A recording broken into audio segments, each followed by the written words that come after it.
سینتاس معاہدہ ایک عالمی معاہدہ ہے. سینیٹر عرفان صدیقی کہتے ہیں عالمی بینک سینتاس معاہدے کا ضامن ہے. سینیٹ اجلاس میں عرفان صدیقی اظہار خیال کر رہے تھے.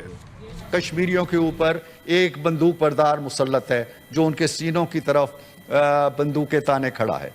گلی گلی ناکے لگے ہیں، پیرے لگے ہیں، چوکیاں ہیں، چیک پوسٹس ہیں، اور کوئی انسان آزادی کے ساتھ حرکت بھی نہیں کر سکتا. اس کشمیر کے اندر جو ایک تحفظ حاصل تھا، خصوصی تحفظ حاصل تھا، خصوصی تحفظات اور خصوصی ایک نیچر حاصل تھی کشمیر کو، مقبوضہ کشمیر کو، وہ ختم کر دی. 370 کلاس جو تھی وہ اڑا دی گئی. اس کے بعد ایک نیا ٹیررزم کا سلسلہ شروع ہوا. مسلمانوں کی آبادی کو کم کرنے کے لیے، آبادی کا توازن درہم برہم کرنے کے لیے جو غیر مسلم تھے انہیں لا لا کے وہاں بسایا گیا.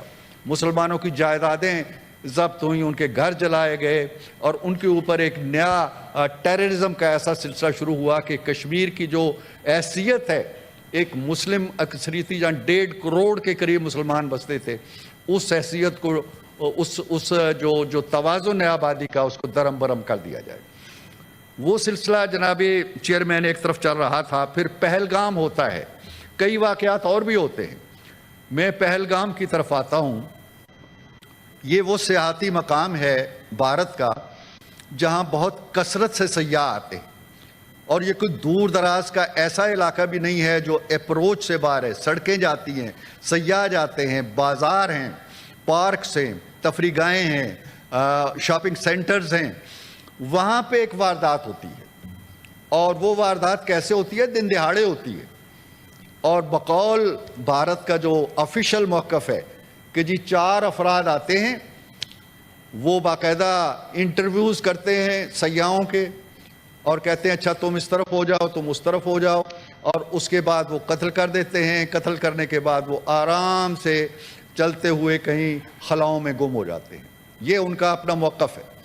اب پوچھا جائے کہ جب 7 لاکھ فوج تمہاری موجود ہے، جب کوئی پرندہ پر نہیں مار سکتا، جب کوئی کشمیری گھر سے نہیں نکل سکتا، اور پہلگام میں بے شمار واقعات اس سے پہلے بھی ہو چکے ہیں، یہ پہلا واقعہ نہیں ہے، تو سیاحوں کی حفاظت کے لیے ایجنسیاں کہاں تھیں؟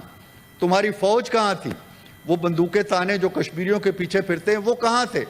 کس طرح 4 بندے کسی خلائی تشتری میں بیٹھ کے آئے، انہوں نے کارروائی کی آزادی کے ساتھ، آرام کے ساتھ، شناختی کارڈ چیک کر کے، اور وہ چلے گئے. آپ کا کوئی بندہ نہیں تھا وہاں پہ، آپ کو کچھ پتہ بھی نہیں ہے. اور لطیفہ یہ ہے جناب چیئرمین کہ 10 منٹ نہیں گزرے، ابھی ان کی لاشیں تڑپ رہی ہیں وہاں پہ، اور زخمی پڑے ہوئے ہیں. ایک FIR درج ہو جاتی ہے جس میں مجرم اعلیٰ جو ہے وہ پاکستان ہے. پاکستان کٹہرے میں کھڑا ہو جاتا ہے.